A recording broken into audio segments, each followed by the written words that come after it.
6 में किसी को फर्स्ट 5 क्वेश्चन में किसी को डाउट है, क्वेश्चन या आंसर से रिलेटेड? ओके, कोई रिप्लाई नहीं है, फिर नेक्स्ट क्वेश्चन पर चलते हैं। Question number 6 to question number 10।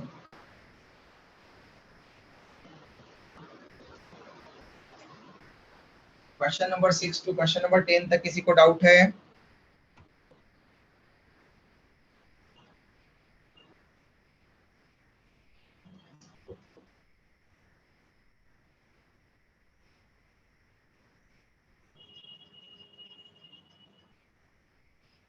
Question number 11 to question number 15 तक किसी को डाउट है?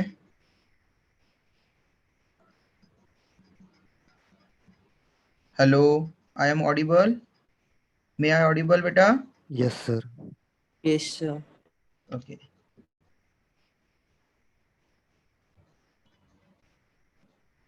देखो आजकल इंग्लिश भी कैसे निकल रही है मेरे मुंह से। एम आई ऑडिबल बोलना चाहिए तो मैं बोल रहा हूँ मे आई ऑडिबल ना, क्योंकि पेपर, आप लोगों के पेपर अच्छे नहीं जाते तो फिर मेरे को भी थोड़ा तकलीफ होती है।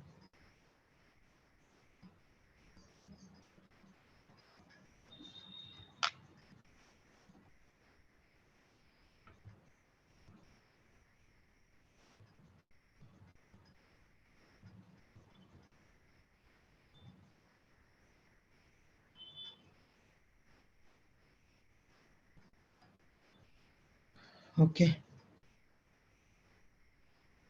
चलो, question number 16 to 20।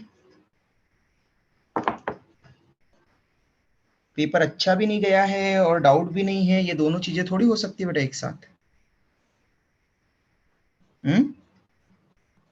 Question number 20 तक किसी को डाउट नहीं है, तो फर्स्ट 20 क्वेश्चन के आंसर किस किस के करेक्ट है?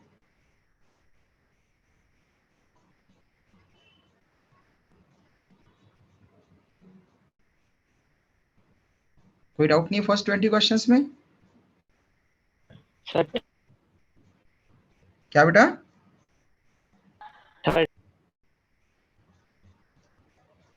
आवाज कट रही है। 13 नंबर का क्वेश्चन बोल रहे हो क्या बेटा आप?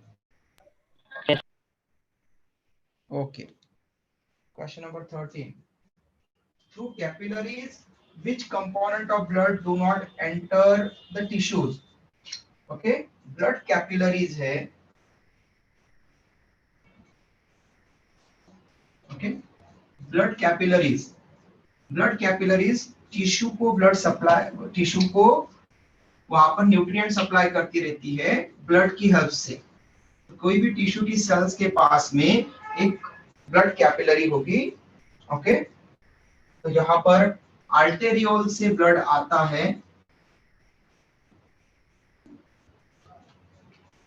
आर्टेरियोल से ब्लड आता है, और वेंट्री, वहां पर वेन्यूल से ब्लड वेन में चला जाता है। ये आर्टेरियोल, आर्टरी आर्टेरियोल में डिवाइड हो गई, ये ब्लड कैपिलरी, और जाते समय ये वेन्यूल में कन्वर्ट हो गई, वेन्यूल से वेन बना लेगी।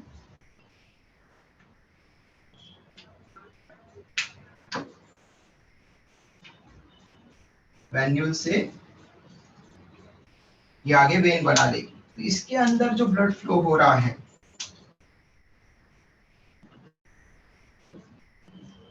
यहाँ पर ब्लड कैपिलरी की वेसल वेरी थिन होती है, जहां से एक्सचेंज ऑफ मटेरियल पॉसिबल होता है। ओके, आर्टरी और वेन से एक्सचेंज नहीं होता ब्लड, ब्लड के अंदर जो न्यूट्रिएंट होते हैं वो ब्लड के न्यूट्रिएंट ट्रांसपोर्ट हो सकते हैं कैपिलरी लेवल पर, क्योंकि उसकी मेम्ब्रेन थिन होती है, तो एक्सचेंज यहाँ पर हो सकता है। तो इनके बीच में एक्सचेंज, सेल, टिश्यू की जो सेल होगी, उस टिश्यू की सेल और ब्लड कैपिलरी के बीच में वहां पर एक्सचेंज होता है मटेरियल्स का। तो यहाँ पर जो जो ब्लड जो कैरी करेगा न्यूट्रिएंट, ग्लूकोज, ओके, यहाँ पर अमीनो एसिड्स, ग्लूकोज, सिंपल जो फॉर्म होते हैं, उनका एक्सचेंज चलता है ब्लड कैपिलरी से सेल के अंदर। हार्मोन्स, ओके, ऐसे मटेरियल्स वहां पर, मिनरल्स, इनका एक्सचेंज हो सकता है। बट जो ब्लड के कंपोनेंट होते हैं, आरबीसी, डब्ल्यूबीसी, प्लेटलेट्स और प्लाज्मा के जो मोस्टली पार्ट होते हैं, वो यहाँ पर ट्रांसफर नहीं हो पाते, लेकिन प्लाज्मा में से कुछ अमाउंट वाटर का और इलेक्ट्रोलाइट का ट्रांसफर हो सकता है। ठीक है, यहाँ पर 13 नंबर में do not enter the tissue, मतलब टिश्यू में क्या एंटर नहीं करेगा ब्लड कैपिलर से, क्या नहीं करेगा। तो फर्स्ट लिखा है form elements, yes obviously form element मतलब आरबीसी, डब्ल्यूबीसी, प्लेटलेट्स हमने कहा था, तो आरबीसी, डब्ल्यूबीसी, प्लेटलेट यहां से यहां नहीं जाते, तो डू नॉट एंटर, तो ए तो नहीं जाएगा। B form elements and small size protein, okay, तो स्मॉल साइज के प्रोटीन्स मतलब कुछ ही अमीनो एसिड्स वाले, तो वो तो जा सकते हैं, फॉर्म एलिमेंट तो नहीं जाएंगे, स्मॉल साइज प्रोटीन जा सकते हैं, ओके, जो कम अमीनो एसिड से मिलकर बनते हैं, डाइपेप्टाइड, ट्राइपेप्टाइड, टेट्रापेप्टाइड, ये जा सकते हैं।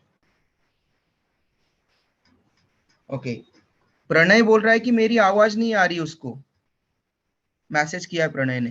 हेलो, आप लोगों को मेरी आवाज आ रही है बेटा? एम आई यस ऑडिबल? सर। हाँ,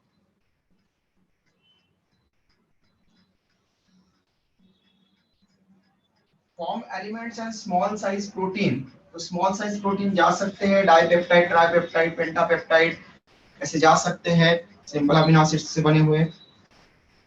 सी फॉर्म एलिमेंट्स नहीं जाएगा, लार्ज साइज प्रोटीन नहीं जा सकते, लार्ज साइज के प्रोटीन यहाँ से नहीं जा सकते, तो सी बेस्ड आंसर हो जाएगा।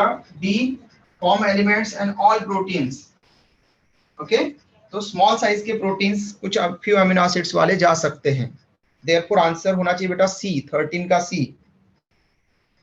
क्लियर हुआ जिसको डाउट था? यस। ओके, है ना। और आप लोगों को जो मैं आंसर बताता हूँ उसको आप आंसर की में भी चेक किया करो, आपको जो जो डाउट है, अगर आंसर की में किसी को कोई डाउट होगा तो वो भी पूछना, जैसे मुझे कल कशिश ने कॉल करके पूछा था, ठीक है, तो मैंने इसको कहा था कि बेटा कल के दिन हम डाउट क्लास में भी करेंगे, 2-3 क्वेश्चन के आंसर दे दिए थे, ओके, तो अभी पूछ सकती है कशिश विश्नानी भी आगे के डाउट्स भी, ओके। तो 15 तक ये हो गया, 20 तक किसी को और कोई डाउट है? क्वेश्चन नंबर 20 तक, क्वेश्चन नंबर 21 से 25। सर 25 यस बेटा, 25 वाला, 25 वाले, ओके। क्वेश्चन में प्रॉब्लम है, आंसर में प्रॉब्लम है? Okay, all veins except dash dash dash vein carry blood towards heart, okay, तो ऑल वेन्स क्या करती है, वेना कावा में ओपन होकर के हार्ट को ब्लड लाती है, लेकिन एक होता है पोर्टल सिस्टम, जैसे हमने डाइजेशन में पढ़ा था हिपेटिक पोर्टल सिस्टम, ओके, और हम एक हार्मोन्स के टाइम पर पढ़ते हैं hypothalamus portal system, okay, hypothalamus और पिट्यूटरी ग्लैंड के बीच में एक पोर्टल सिस्टम। तो पोर्टल, पोर्टल मतलब जहां पर स्किप करके डायरेक्ट डायरेक्ट जाया जा सकता है, उसको हम बोलते हैं पोर्टल, जिसके थ्रू डायरेक्ट जाया जा सकता है। तो एक्चुअल में क्या होता है कि बॉडी की सभी वेन्स वेना कावा में ओपन होती है और हार्ट में ब्लड ले जाती है, लेकिन पोर्टल वेन्स क्या करती है, डायरेक्टली ब्लड एक ऑर्गन से दूसरे ऑर्गन को ले जाती है, हार्ट के बीच में नहीं डायरेक्ट कनेक्शन होता। तो पोर्टल मतलब दो ऑर्गन्स के बीच में डायरेक्ट कनेक्शन, ओके, जैसे हिपेटिक पोर्टल सिस्टम आपको डाइजेशन के टाइम पर बताया था, हिपेटिक पोर्टल सिस्टम, तो हिपेट, हिपेट मतलब लिवर, लिवर और इंटेस्टाइन के बीच में एक पोर्टल सिस्टम है, डायरेक्ट वहां पर आर्टरी एंड वेन्स है, डायरेक्ट कनेक्शन है। तो इंटेस्टाइन से जो अमोनिया रिलीज होगा, ओके, वो पॉइजनस है, ओके, अभी अभी हम पढ़ रहे हैं एक्सक्रीटरी मटेरियल में अमोनिया पॉइजनस है, अमोनिया पॉइजनस है, तो अगर उसको अब्सॉर्ब होकर के अमोनिया अगर ब्लड में चला जाएगा और हार्ट में चला जाएगा, तो हार्ट सभी सेल को पंप कर देगा, सभी ऑर्गन्स को पंप कर देगा, जिसके कारण कि वहां पर सेल्स डिस्ट्रॉय हो सकती है, डिजनरेट हो सकती है, हार्म पहुंच सकता है उन सेल्स को। इससे बचाने के लिए हमारी बॉडी में क्या है कि अमोनिया ज्यादा कहाँ बनेंगे, हमारे इंटेस्टाइन में, स्मॉल इंटेस्टाइन में, क्योंकि प्रोटीन का फाइनल डाइजेशन स्मॉल इंटेस्टाइन में होने वाला है, फाइनल डाइजेशन। तो वहां पर फाइनल डाइजेशन के टाइम पर जो अमोनिया रिलीज हो जाएगा, ओके, तो उस अमोनिया को अब्सॉर्ब करके सीधा ऐसे ऑर्गन के पास में दे दिया जाए जो उसको लेस पॉइजनस सब्सटेंस में कन्वर्ट कर सकता है। तो बताओ बेटा ऐसा ऑर्गन कौन सा है और अमोनिया से लेस पॉइजनस सब्सटेंस उसमें कौन सा बनता है, बताओ जल्दी। लिवर। वेरी गुड, फर्स्ट का आंसर हो गया liver. Second, less poisonous, ammonia से कौन सा लेस पॉइजनस सब्सटेंस वहां पर बनाया जाता है फिर अमोनिया से? Urea. Urea, very good. Okay, तो अमोनिया अगर डायरेक्टली अगर वेन से वेना कवा में जाता और हार्ट के पास में जाता तो सभी ऑर्गन को चला जाता, सभी ऑर्गन्स के सेल्स को हार्म पहुंचाता, इसलिए वहां पर सीधा पोर्टल सिस्टम बना दिया है लीवर के बीच में और स्मॉल इंटेस्टाइन के बीच में। तो डायरेक्ट पोर्टल सिस्टम है, डायरेक्ट एक वेन जोड़ दी गई है, हिपेटोपोर्टल वेन जिसको हम बोलते हैं। तो हिपेटोपोर्टल वेन, ये वेन ऐसी है जो इंटेस्टाइन को और हिपेट को, लीवर को डायरेक्ट कनेक्ट कर रही है। तो जैसे इंटेस्टाइन में अमोनिया बनेगा, उस अमोनिया को उस हिपेटिक पोर्टल वेन में डाल दिया जाएगा और हिपेटोपोर्टल वेन, हिपेटिक पोर्टल वेन से फिर वो हिपेट में आ जाएगा और हिपेट में अमोनिया लेकर के वहां से यूरिया बना लिया जाएगा। तो अमोनिया ज्यादा ऑर्गन्स के कांटेक्ट में आएगा ही नहीं। ओके, तो ऐसे पोर्टल वेन जो होती है वो दो, हमारे यहाँ पर मेनली दो पोर्टल सिस्टम कॉमन है। ओके, आपके सिलेबस में दो जगह पर आते हैं, एक डाइजेस्टिव सिस्टम में हमने, या फिर एक्सक्रीटरी सिस्टम के लिए हम यहाँ पर पढ़ते हैं हिपेटिक पोर्टल सिस्टम, ओके, जो इंटेस्टाइन एंड लीवर के बीच में अमोनिया के ट्रांसफर के लिए, अमोनिया को यूरिया में कन्वर्ट करने के लिए। और दूसरा हम पढ़ेंगे हार्मोन से रिलेटेड, हाइपोथैलेमस और पिट्यूटरी ग्लैंड के बीच में पोर्टल सिस्टम। ये दो सिलेबस में आपको पोर्टल सिस्टम समझ में आया क्या बेटा? क्लियर हुआ डाउट? हाँ सर। और तो वो आंसर, ऑप्शन डी का मतलब क्या है? Hello, hello sir. Hello sir. किसका, रेणुका का डाउट था कि ये? हाँ सर।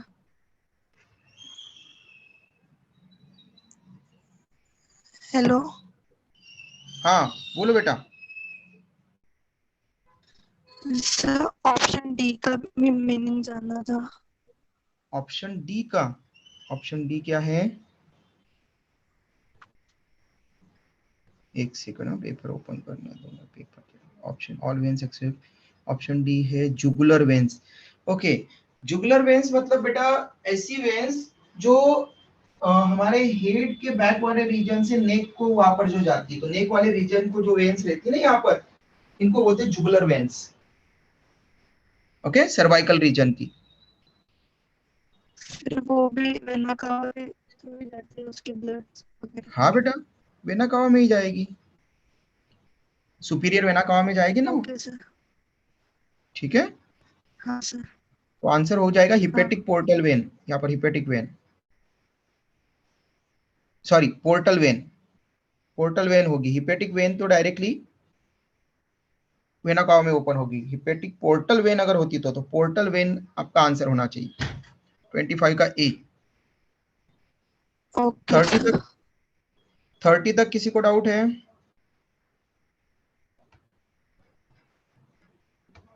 क्वेश्चन नंबर 30 तक किसी को डाउट है? प्रणय सर का शायद नेटवर्क की प्रॉब्लम है, प्रणय को कम से कम 10 बार मैं एंटर करवा चुका हूं अभी तक। हाँ बेटा बोलो। 23 यस का। बेटा, यस बेटा, 23 का। 23 पीछे, ओके।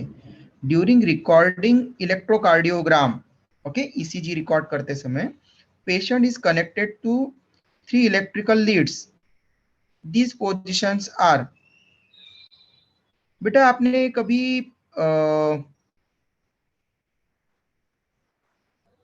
किसी का इलेक्ट्रोकार्डियोग्राम या फिर किसी को जो इलेक्ट्रोकार्डियोग्राम के लिए जो क्या बोलते हैं उसको, इलेक्ट्रोड्स लगाए जाते हैं, वो देखिए कभी?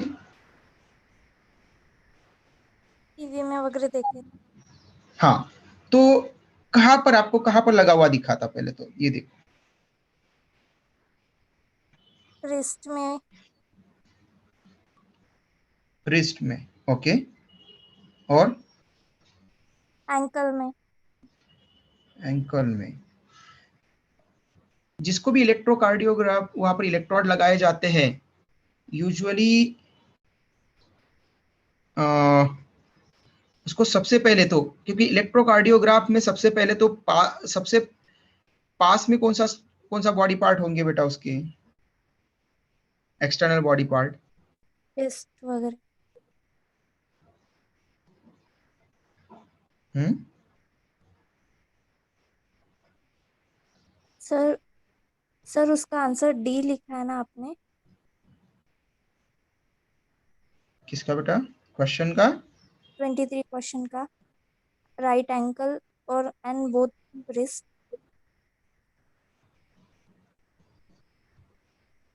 एक सेकंड, 23 का आंसर,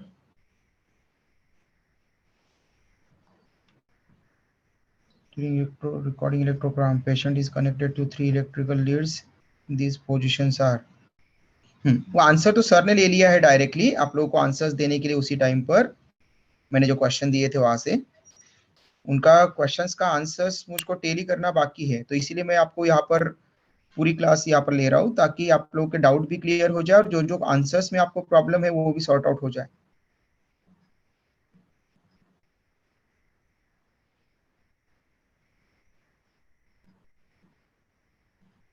फर्स्ट थिंग तो ये है, ओके। तो आपको आंसर में प्रॉब्लम है कि क्वेश्चन समझ में नहीं आया, क्या है बेटा? आंसर में। आंसर में प्रॉब्लम है आपको।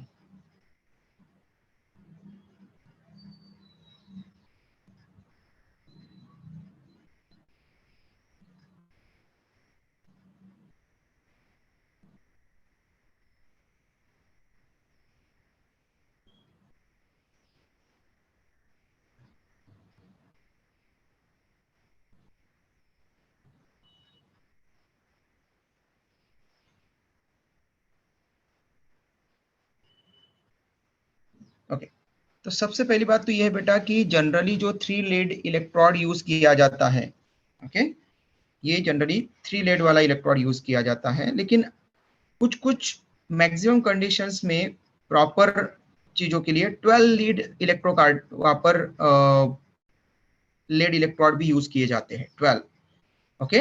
तो आपको एक्चुअल में एक बस एक जनरल इंफॉर्मेशन की, अगर 3 लेड इलेक्ट्रोड अगर यूज किया जा रहा है तो वो कहाँ लगाएंगे, ओके, ये पूछा जाता है फर्स्ट तो।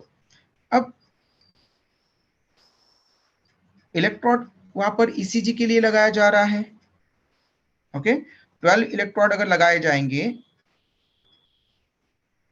ओके, तो 12 इलेक्ट्रोड के लिए वहां पर चेस पर भी लगाए जाते हैं, ओके, चेस पर, ओके। बट जब 3 इलेक्ट्रोड यूज किए जाते हैं, 3 लेड इलेक्ट्रोड, तो जनरली लिम्स को प्रीफर किया जाता है, ओके, लिम्स को, लिम्स मतलब अपेंडेजेस, हाथ पैर, उनको प्रीफर किया जाता है, क्लियर? तो उसमें भी जनरली क्या होता है कि हमारा हार्ट का मैक्सिमम पार्ट लेफ्ट साइड की तरफ है, इसलिए लेफ्ट वाले को ज्यादा प्रीफर करते हैं। तो पहले तो दोनों इसको लगा दिया जाता है, दोनों लिम्स को, जो 4 लिम्स है, ओके, उसमें जनरली कहां पर, रिस्ट के पास में, ओके, और फिर लेफ्ट एंकल में लगाया जा सकता है, वहां पर 3 इलेक्ट्रोड वाले, इसमें 3 लेड इलेक्ट्रोड वाले में।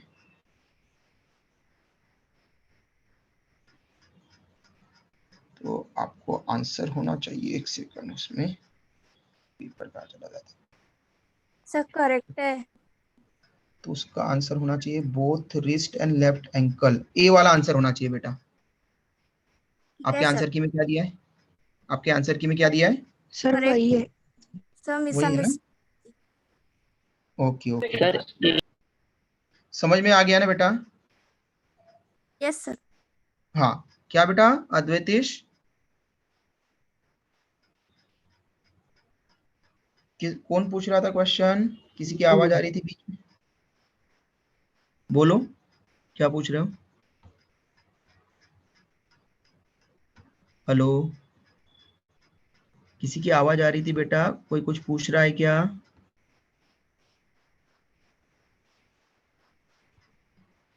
चलो ठीक है, बढ़ते आगे।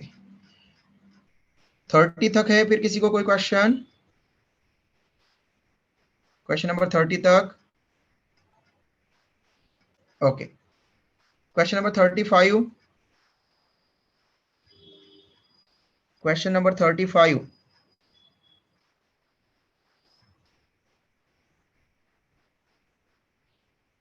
क्वेश्चन नंबर 35 तक किसी को डाउट है?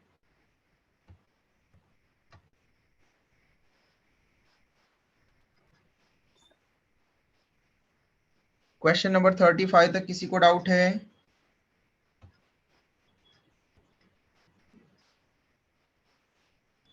प्रणय का मैसेज आ रहा है 21 और 25 आंसर में।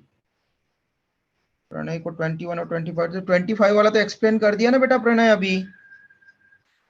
तुम्हारा नेटवर्क ही नहीं काम कर रहा है। वीडियो भेज दूंगा मैं इसका, चेक कर लेना बेटा। 25 वाला आंसर, पोर्टल वेन आना चाहिए वहां पर, डायरेक्ट कनेक्टेड होते हैं दो ऑर्गन से, हार्ट में नहीं ओपन होती वो portal vein.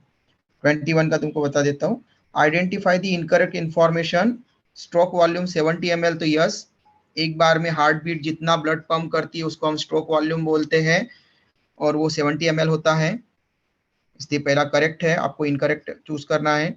Duration of cardiac cycle, मतलब एक हार्ट बीट जितने टाइम में कंप्लीट होती है उसको हम कार्डियक साइकिल का टाइम पीरियड बोलते हैं।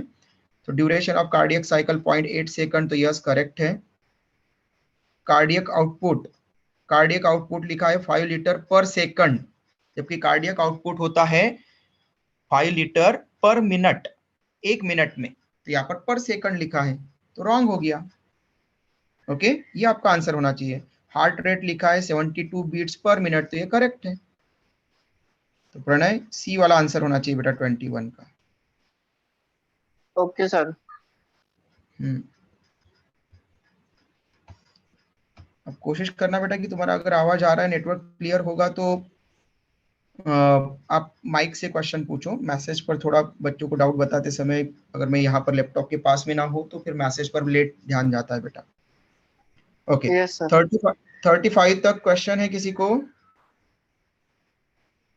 35 तक कोई प्रॉब्लम है क्वेश्चन या आंसर में? क्वेश्चन नंबर 40 तक। क्वेश्चन 26 में बी और डी सेम ऑप्शन दिया है। क्वेश्चन नंबर 26, बी और डी सेम आंसर दिए हैं। हार्ट रेट, स्ट्रोक वॉल्यूम, एक second, B stroke volume into heart rate into stroke volume, हाँ आगे पीछे दे दिया है ना। Cardiac output can be determined by, तो कार्डियक आउटपुट किससे होता है? Cardiac output stroke volume into heart rate. हाँ, तो बी और डी दोनों आंसर लिखो बेटा फिर। ओके, वहां पर कुछ अलग होगा, प्लस या माइनस या ऐसा कुछ होगा, तो टाइपिंग में दोनों जगह पर वही टाइप हो गया है, इनटू का sign. B and D both answer लिखना बेटा क्वेश्चन नंबर 26 का। तो किसी को प्रॉब्लम नहीं थी अभी तक? 40 तक चले गए थे आप? मैंने क्लियरली कहा है बेटा कि अगर आपको कोई भी प्रॉब्लम है क्वेश्चन में, आंसर में, तो डायरेक्ट बोला करो। चलो 40 तक किसी को डाउट है? फर्स्ट से लेकर 40 तक क्वेश्चन आंसर में। 38, in which condition heart muscles are suddenly damaged due to insufficient blood supply? बेटा हार्ट मसल डैमेज हो गई मतलब हार्ट अटैक हो गया बेटा। ओके, और सर कार्डियक अरेस्ट मतलब? कार्डियक बेटा तीनों चीजें आप लोगों को बताई भी थी और आपके उसमें वीडियो भी भेजा है कि अरेस्ट मतलब रुक जाना। तो जब पंपिंग रुक जाती है, ब्लड पंप करना, हार्ट बीट रुक जाएगी, उसको हम कार्डियक अरेस्ट बोलते हैं बेटा। ओके, सर फिर ठीक है हार्ट निरूपण? फेलियर हार्ट और फेलियर कार्डियक, बताया था। हाँ बोलो बोलो बेटा। हार्ट फेलियर और फिर कार्डियक अरेस्ट में डिफरेंस नहीं है क्या?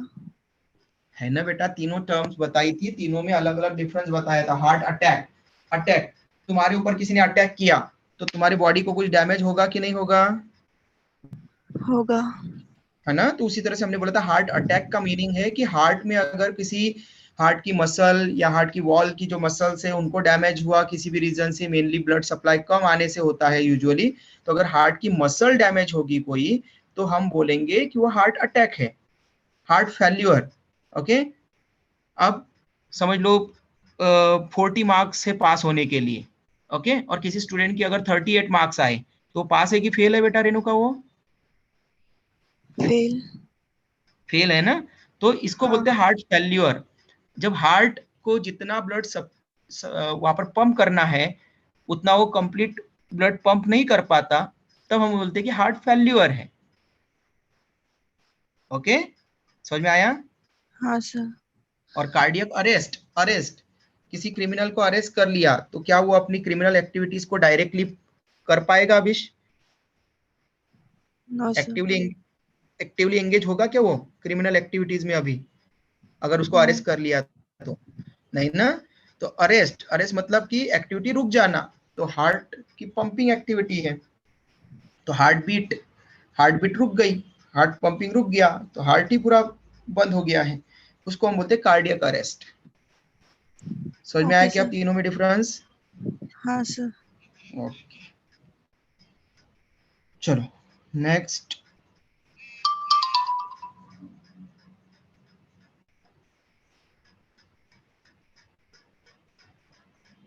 फोर्टी फाइव तक, क्वेश्चन नंबर 45 तक डाउट है किसी को?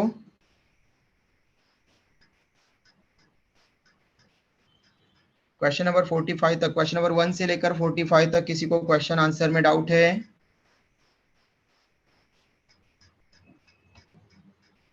नहीं। क्वेश्चन 50 तक, क्वेश्चन नंबर 1 से लेकर 50 तक।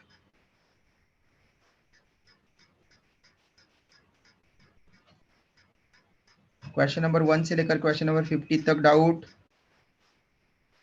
क्वेश्चन या आंसर में? 55, 1 से लेकर 60 तक कोई डाउट?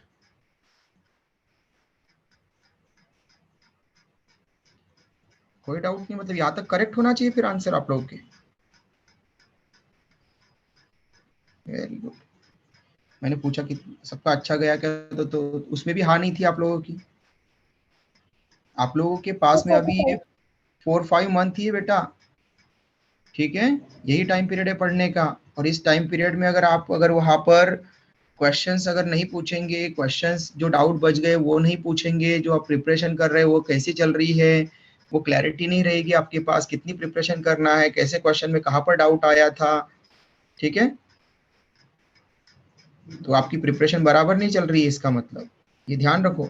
अगर आपकी प्रिपरेशन अगर चल रही है तो कहीं ना कहीं आपको डाउट आ रहा होगा, कहीं ना कहीं प्रॉब्लम आ रही होगी, कहीं ना कहीं आप आपने कोई ना कोई चीज गलत की होगी, कोई ना कोई चीज सही की होगी। अगर आपने आंसर देख करके और फिर कंसेप्ट चेक कर लिया है वहां पर तो बात अलग है, लेकिन अगर आंसर देखने के बाद में आपको फिर भी नहीं समझ में आ रहा है तो कंसेप्ट देखो, कंसेप्ट देखने के बाद में जो डाउट है, अगर वो डाउट बच गया आपको फिर भी, आप क्लास के नोट्स देखने के बावजूद भी, तो आप वहां पर फिर पूछ सकते हैं। क्वेश्चन नंबर 54 सुनाई दिया था मुझे, किसने पूछा बेटा?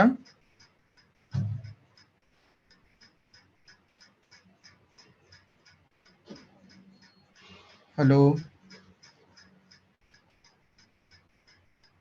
सर 45। कितना? विच क्वेश्चन बेटा?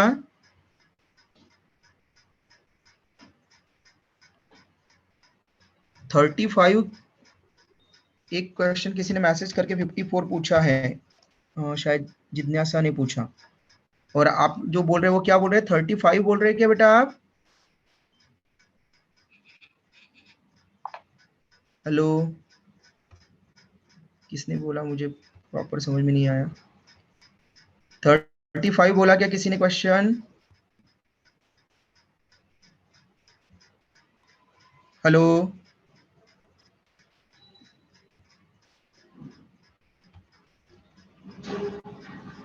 35 नहीं बोला होगा तो कोई दूसरा क्वेश्चन बोला है क्या बेटा 54 के पहले? कोई रिप्लाई नहीं। चलो 54 वाले को देख लेते हैं। 54 जिज्ञासा ने पूछा है। 54 primary and secondary bronchi do not collapse because.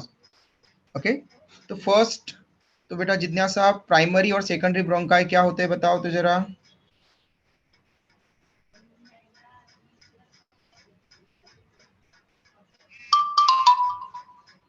जिज्ञासा प्राइमरी और सेकेंडरी ब्रोंकाई से आप क्या समझते हो? आप माइक ऑन कर सकते हैं क्या?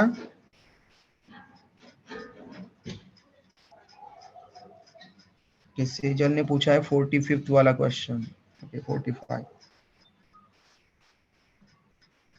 54 हो जाने दो बेटा अभी, तो उसके बाद मैं आपको बता देता हूँ फिर मैं। जिज्ञासा प्राइमरी और सेकेंडरी ब्रोंकाई क्या होते हैं ये क्लियर है क्या बेटा आपको? अगर आप आंसर नहीं दे सकते माइक से तो कम से कम एटलीस्ट मैसेज में यस और नो लिख दो कि आपको पता है या नहीं पता। नहीं पता होगा तो वहां से एक्सप्लेन करना पड़ेगा।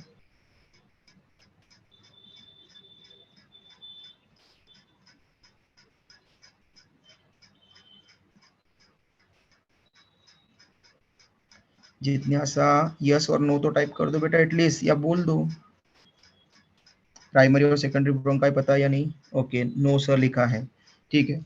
तो बेटा सबसे पहली बात तो ये है कि हमारी जो ट्रैकिया है, ट्रैकिया, ओके, विंड पाइप, ये विंड पाइप जब लंग्स में ओपन होने के लिए जाता है तो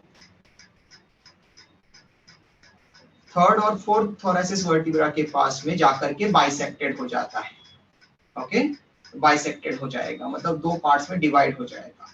दो पार्ट्स में डिवाइड हो जाएगा तो इस जो दो पार्ट्स में डिवाइड हुआ इनको हम बोलते हैं ब्रोंकाई। ओके, दोनों को ब्रोंकाई, सिंगल को ब्रोंकस। ओके, फिर ब्रोंकस का वो पार्ट जो लंग्स में जाएगा, ठीक है, राइट लंग में जाएगा तो राइट प्राइमरी ब्रोंकस, ओके, और लेफ्ट लंग में जाएगा तो लेफ्ट प्राइमरी ब्रोंकस कहलाता है। और फिर प्राइमरी ब्रोंकस जब लंग्स में जाकर के फर्दर और बाइसेक्टेड होता है, डिवाइड होता जाता है, तो प्राइमरी ब्रोंकस की ब्रांचेस को हम बोलते हैं secondary bronchus. Okay, many branches रहेगी तो ब्रोंकाई। तो प्राइमरी ब्रोंकाई सेकेंडरी ब्रोंकाई सबसे पहले क्लियर होना चाहिए। अब ब्रोंकाई और ट्रैकिया, ओके, ब्रोंकाई और ट्रैकिया में हमेशा कार्टिलेज की रिंग्स बनी रहती है, ट्रैकिया में भी और ब्रोंकाई में भी।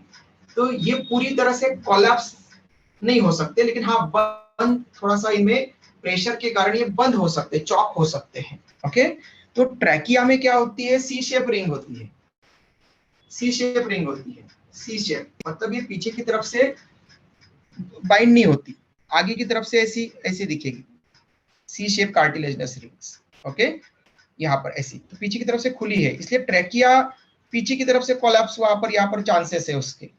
ओके, लेकिन ब्रोंकाई में पूरी कंप्लीट रिंग होती है, ब्रोंकस के ऊपर कंप्लीट रिंग होती है कार्टिलेज की, और ये कार्टिलेज की रिंग्स होने के कारण अगर ये कोलैप्स होना भी चाहे तो कार्टिलेज की रिंग उसको रोक लेती है, पूरी तरह से कोलैप्स नहीं होने देती। ओके, वो कोलैप्स होने, वो ट्यूब जो है प्राइमरी और सेकेंडरी ब्रोंकाई की, वो कोलैप्स होने लगेगी लेकिन पूरी तरफ से कोलैप्स नहीं हो सकती कार्टिलेजनस रिंग कंप्लीट होने के कारण। ट्रैकिया में अस्थमा के टाइम पर ट्रैकिया चौक हो सकता है क्योंकि उसमें वहां पर सी शेप है रिंग्स। ओके, तो पीछे की तरफ से वहां पर कोलैप्स हो सकती है, चांसेस होते हैं अस्थमा में, लेकिन ब्रोंकाई में नहीं। तो ऑप्शन देख लो क्या क्या है। They have air pressure inside, they are supported by cartilaginous rings, तो यस बी वाला आंसर हो सकता है। सी चेक करते, दे आर ब्रॉडर डायमीटर, और ऑफ ब्रॉडर डायमीटर नहीं, they consist of elastic tissue नहीं, बी वाला आंसर होना चाहिए बेटा। समझ में आया बेटा?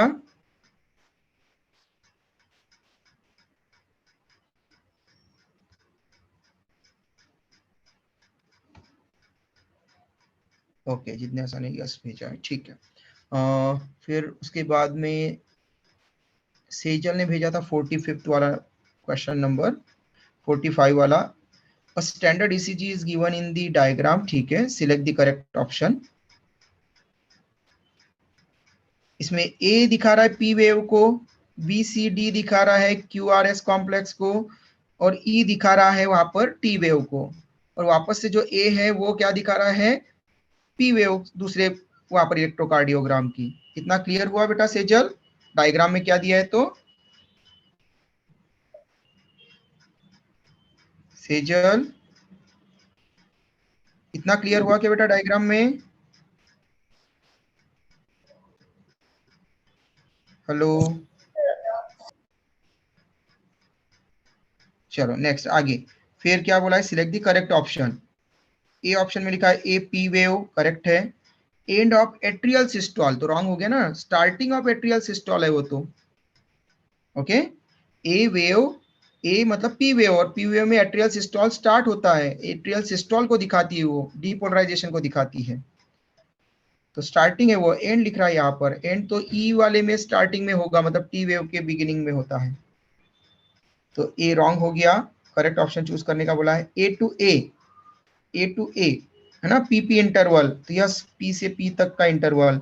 72 हार्ट बीट्स रॉन्ग, एक हार्ट बीट कंप्लीट होगी उसमें, पी टू पी इंटरवल में एक हार्ट बीट कंप्लीट होगी, 72 थोड़ी होगी कंप्लीट। ओके, एक हार्ट बीट को दिखाता है एक ईसीजी, यहाँ पर हमने जो बनाया है वो, वहां पर दूसरी ए वेव स्टार्ट हो रही है, मतलब पी वेव स्टार्ट हो रही है, मतलब दूसरा स्टार्ट हो रहा है वहां पर हार्ट बीट अभी तो 72 थोड़ी है, एक ही हार्ट बीट। फिर बीसीडी, बीसीडी को हमने बोला था QRS कॉम्प्लेक्स, यहाँ पर लिखा है RST कॉम्प्लेक्स, तो रॉन्ग हो गया यहाँ पर पहले ही। डीपोलराइजेशन ऑफ वेंट्रिकल तो बराबर दिख रहा है, लेकिन RST कॉम्प्लेक्स बोल रहा है, वो QRS कॉम्प्लेक्स है। ओके, फिर डी में ई लिख रहा है, ई को टी वेव लिख रहा है, बराबर है। एंड ऑफ वेंट्रिकुलर सिस्टोल, तो यस टी वेव में एट्रियल सिस्टोल भी कंप्लीट होगा और वेंट्रिकुलर सिस्टोल भी कंप्लीट होगा, मतलब जाइंट डायस्टोल को बता रहा है, तो वेंट्रिकुलर सिस्टोल भी एंड होगा वहां पर टी वेव में, तो आंसर शुड बी डी, 45 का डी। ओके बेटा सेजल, तो तुमको क्वेश्चन में प्रॉब्लम थी क्या आंसर में? आंसर में मैं आंसर ई में, डी ही मार्क किया, ओके, और आपको आंसर क्या दिया है? डी ही दिया है डी ही दिया है, आपने डी ही मार्क किया है, फिर क्या प्रॉब्लम बेटा? सर ऑप्शंस में। ओके ओके, समझ में आ गया फिर? Yes sir. ओके बेटा सेजल, हाँ सेजल ने भी लिखा है कि उसके भी मार्क्स 75 से ऊपर क्वेश्चन उसके है, करेक्ट, वेरी गुड बेटा। हाँ, उसके बाद में सेजल ने 62 नंबर का क्वेश्चन बोला है, ठीक है, तो 60 तक किसी को और किसी को डाउट है बेटा? क्वेश्चन नंबर 60 तक क्वेश्चन या आंसर में किसी को कोई डाउट है, फर्स्ट से लेकर 60 तक? क्वेश्चन नंबर 1 से लेकर तो 60 तक किसी को भी डाउट है? नहीं, ठीक है, फिर 61 से 65 में आंसर चेक करके रखो, तब तक 62 पूछा है सेजल ने।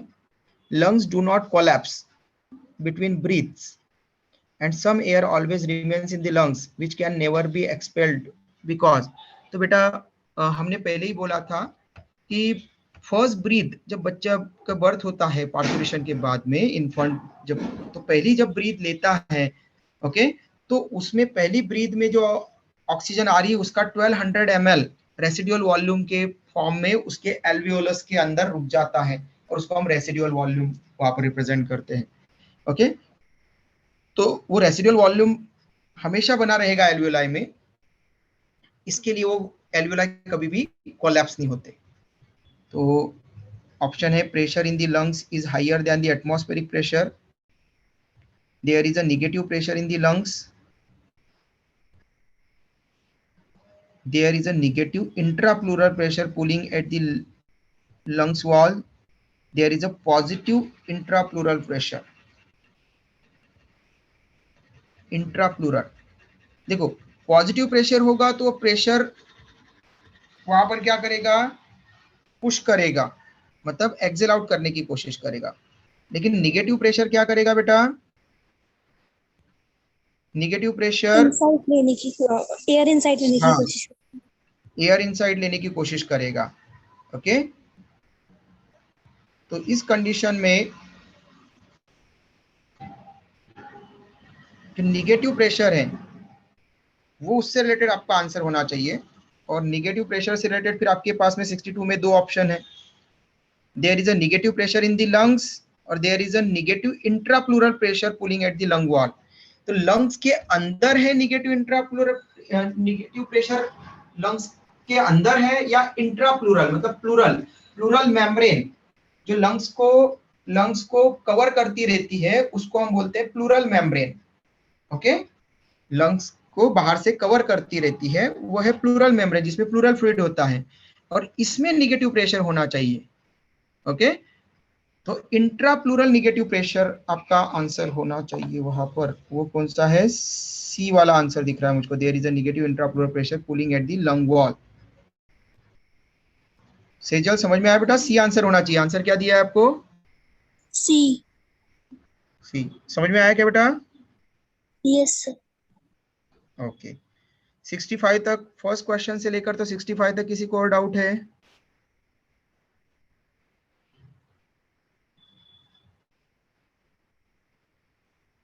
सेवेंटी तक?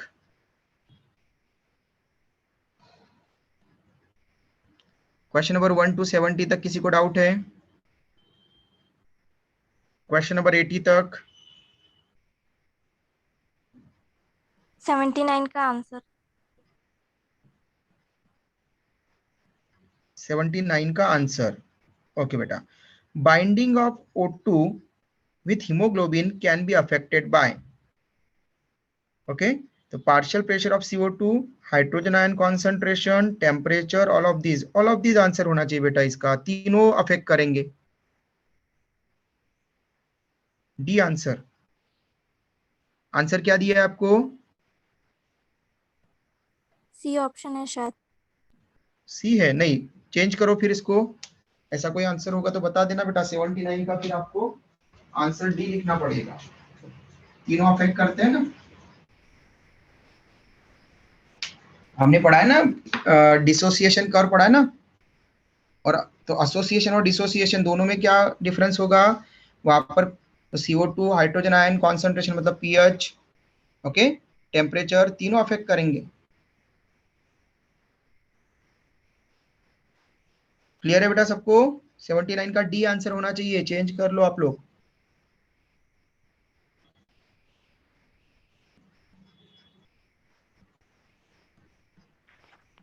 Excuse me sir. यस बेटा।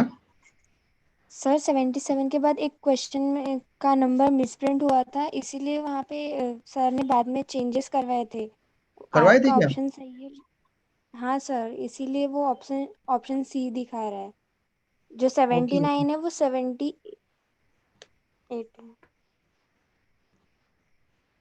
79 है वो,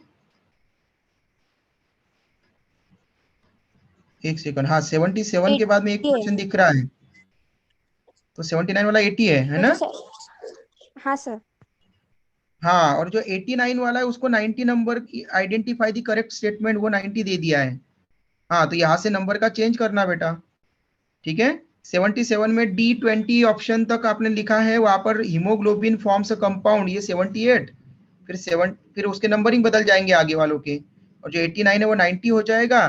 और उसमें जो फोर स्टेटमेंट दिए ABCD, उसमें से 90 जहां पर टाइप हुआ है वहां पर आइडेंटिफाई द करेक्ट स्टेटमेंट, ऐसा है फिर वो। हाँ बेटा बराबर है। सर वैसा नहीं बताए थे। हाँ, सर फिर वैसा नहीं कैसे बताए थे। कैसे सर बताए थे जैसा फिर? कैसा बताए थे फिर बेटा? अभी जैसी नंबरिंग है ना वही सही हाँ, है, बस जो 78 वाला मार्किंग नहीं हुआ ना वहाँ पे एक क्वेश्चन हाँ, छूट गया ना, तो वो जो छूटा वाला है उसको 90 थी। छोटे वाले को 90 बोला था क्या? हाँ सर। तो फिर उन्होंने आंसर में, या आकाश रामटेके सर ने बोला था कि आपको, हाँ सर उन्होंने ही बताए थे। तो फिर उन्होंने बोला था कि मैं आंसर की में वैसा कर दूंगा, नहीं सर ऐसा तो नहीं क्योंकि पर आंसर की उन्होंने डायरेक्ट बना दी। चलो ठीक है, कोई बात नहीं। आपको जो जो क्वेश्चन के आंसर में प्रॉब्लम है वो पूछ लो, ठीक है, फिर अपन देख लेंगे उसमें उसके बेसिस पर है या नहीं है। मैं ये 78 से मैं सबके आंसर चेक कर लूंगा। मैं आप लोग को जो जो आंसर में प्रॉब्लम है वो बता दो आप लोग। जैसे 79 का, यहाँ पर जो 79 है, binding of O2 with haemoglobin can be affected by, इसका आंसर डी होना चाहिए, all of this.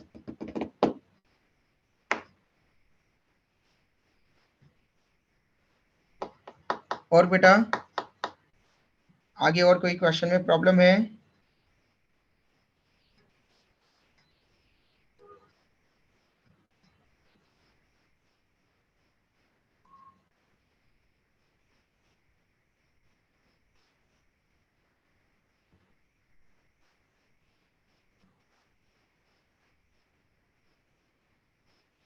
Hello, 81 to 90 तक किसी को कोई प्रॉब्लम है?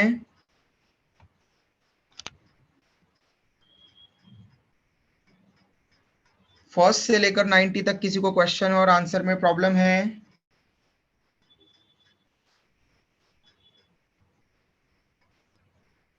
नहीं? 88।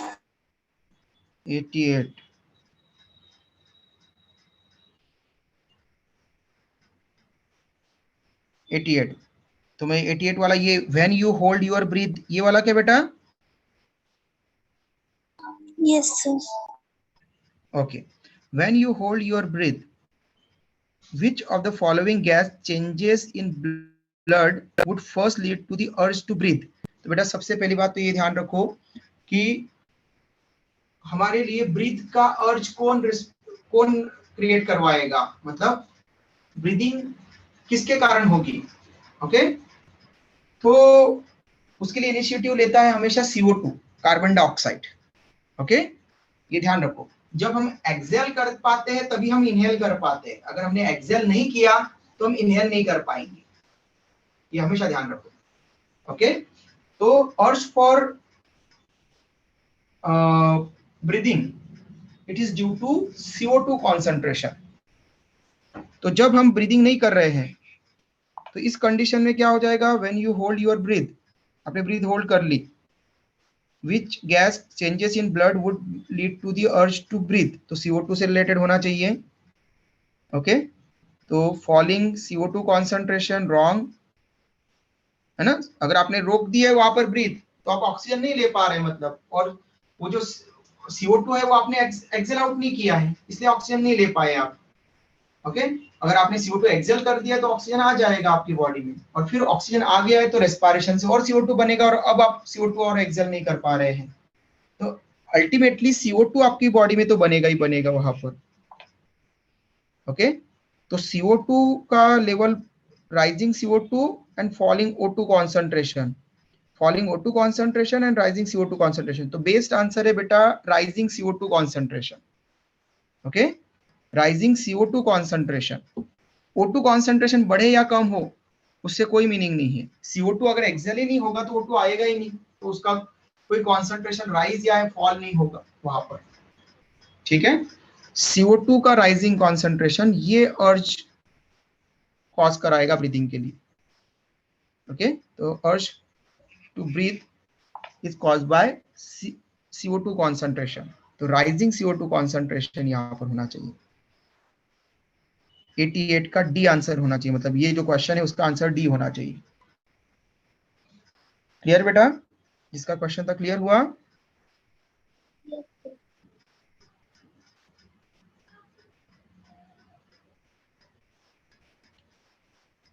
ओके बेटा, जिक्रा ने कुछ लिखा है मैसेज।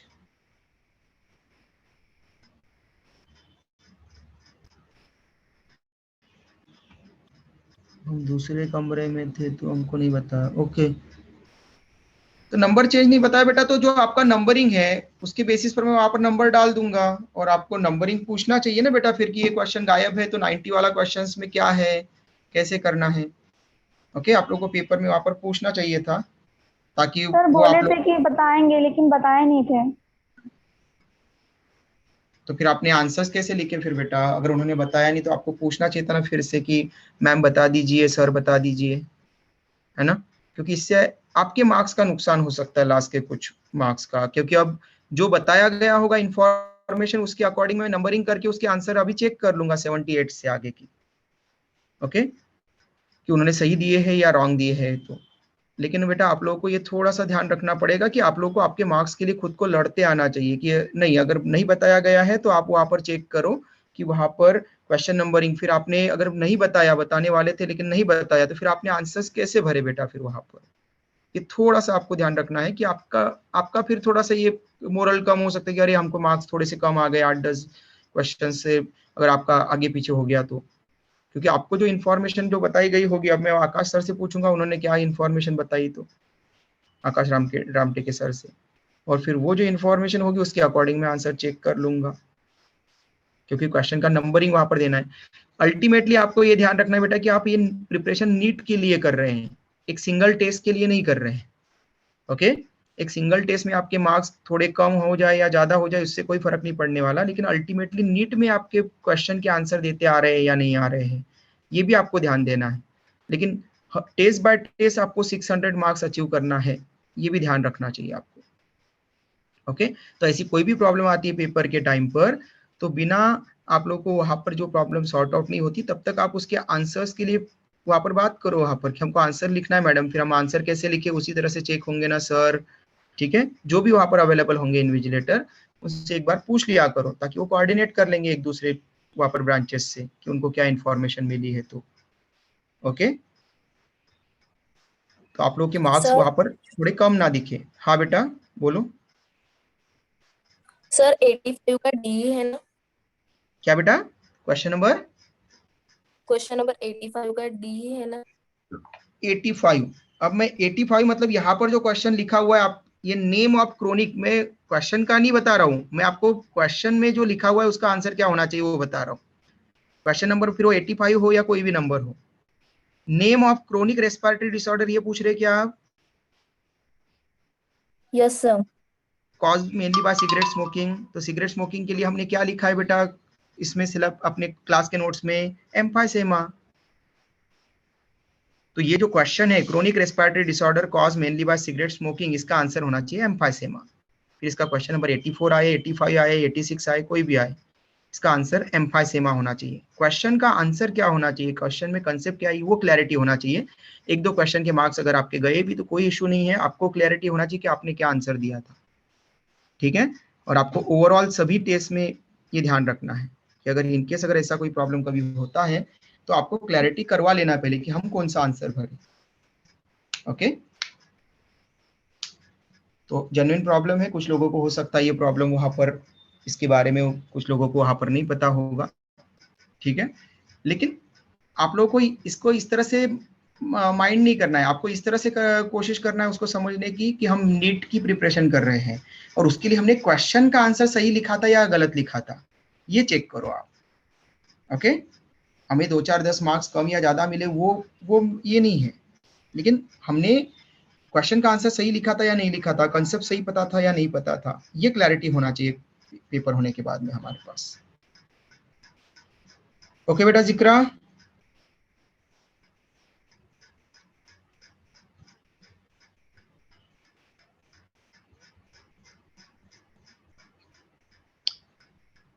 ठीक है। और किसका था क्वेश्चन नंबर, ये जो क्रोनिक डिसऑर्डर वाला था सिगरेट स्मोकिंग से सर मेरा रिलेटेड? हाँ तो यामिनी। Emphysema, okay. यामिनी समझ में आया बेटा आपको फिर? Yes sir. ओके बेटा ठीक है, चलो बाय, टेक केयर। कल मिलते हैं बेटा, कल स्टार्ट करेंगे हम, कल एक्चुअल में कंप्लीट हो जाएगा आप लोगों का एक्सक्रीटरी सिस्टम वाला टॉपिक, और फिर नेक्स्ट से वेडनेसडे से हम स्टार्ट कर देंगे genetics, principles of inheritance and variation वाला चैप्टर।